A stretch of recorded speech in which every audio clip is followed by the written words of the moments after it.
tumpuan berita.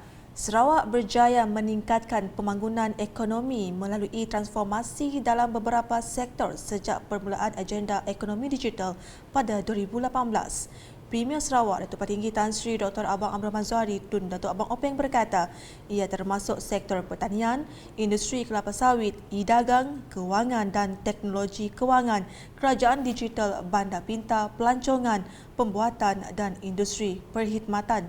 Menurutnya, kerajaan negeri telah menubuhkan Lembaga Multimedia Sarawak SMA pada tahun 2018 untuk melaksanakan agenda ini.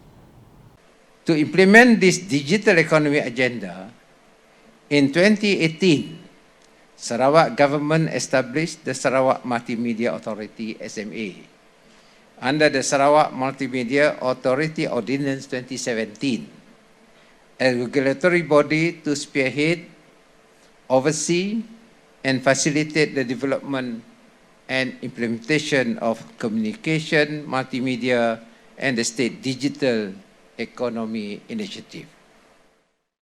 Beliau berkata demikian semasa berucap merasmikan Kongres Kejuruteraan ASEAN Australia 2022 AAEC 2022 di Tegas Digital Village di Kuching pada Selasa.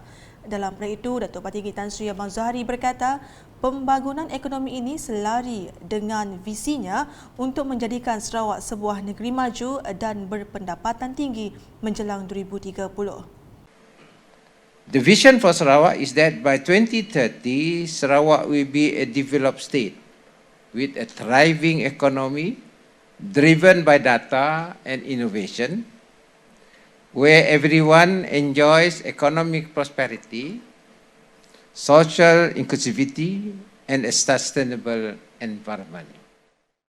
Sementara itu, beliau menegaskan pelbagai inisiatif di bawah ekosistem ekonomi digital telah dicapai dalam tempoh 5 tahun lalu. Antaranya inisiatif Sarawak menghubungkan bandar dan luar bandar saluran untuk menyediakan ketersambungan kepada rakyat yang kurang mendapat perkhidmatan di kawasan terpencil dan luar bandar Sarawak.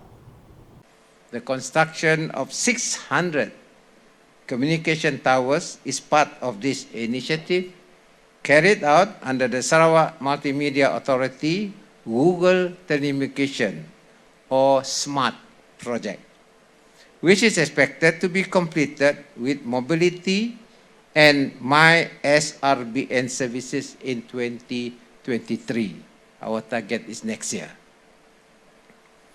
Sarawak Rural Broadband Network, MySRBN, is a state-owned 4G with 5G ready core network, which is providing fixed wireless broadband services.